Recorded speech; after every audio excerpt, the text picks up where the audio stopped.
Thomas & Friends is no stranger when it comes to American-built engines. For being the largest railway network in the world, locomotives built in the United States have appeared for a good amount of the show's running, even as far back as the Railway series with an engine called Stanley. "Listen, bud," he drawled. "In the States, we don't care a dime for a few spills." However, despite many American-built engines appearing throughout the series, only a handful of them are confirmed to be from America.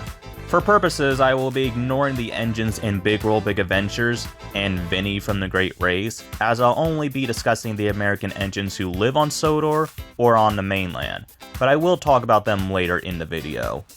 The thing with American-built engines and Thomas is that a lot of them are never stated to be from said country. In fact, it wasn't until Sam's introduction in A New Friend on Sodor that America was explicitly mentioned in Thomas. I'm from America. Yet before Sam, a lot of American engines had appeared, but were never ever stated as being from America. The only engines, vehicles, prior to Sam's introduction that I can certainly say were implied to be from the US are Hank and Flynn, as they were the only American vehicles to have an American accent in both English dubs.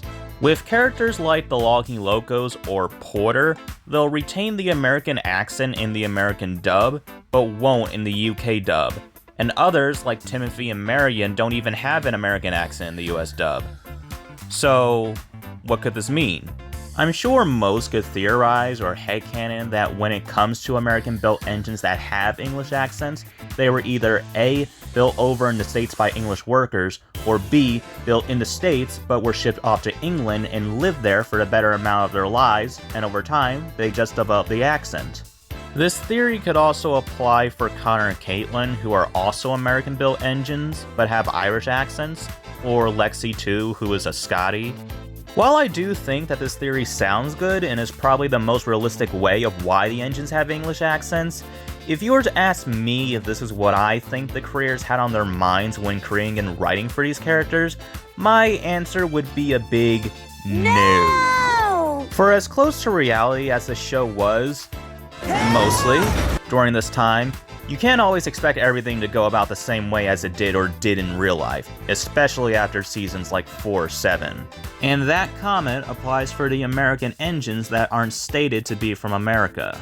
Maybe with the exception of Rosie, whose class was shipped over to the UK, when it came to creating these new characters that have American-built designs, I'm fairly certain that the intent with these characters was that they were not supposed to be from America to begin with, and these designs were solely picked out to represent the character was because of how appealing they look compared to other train designs that they likely had on the table.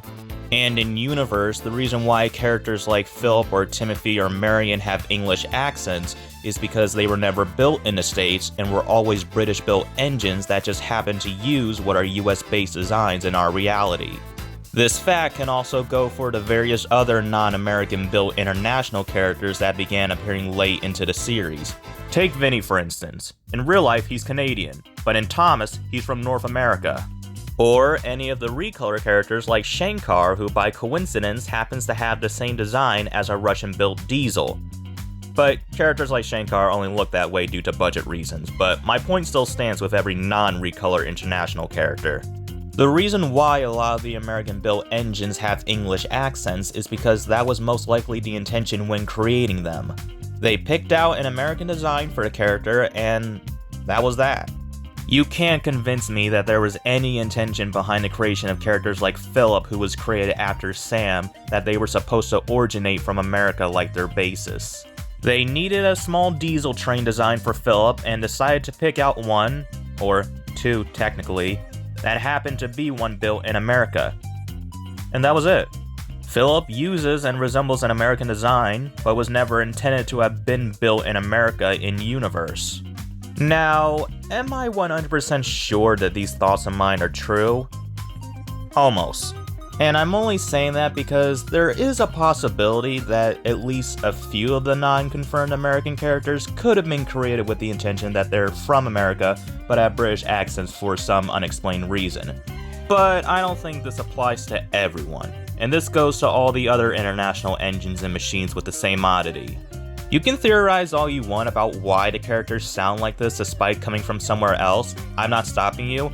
I'm just explaining what was more than likely going through the writers' minds when creating these characters. Mind you, that in the same universe, a majority of the non-British engines have buffers and screw-link couplings, and every engine outside of the UK have either been scaled down or up to the size of engines from the UK.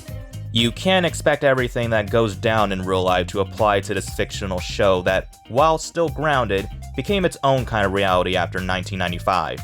Don't take that as an insult, please. If you like this different type of video by me, leave your thoughts in the comments and I might do more if I'm not feeling lazy. With that all said, I'll see you all next time, and to all my fellow Americans, have a happy 4th of July. Take care.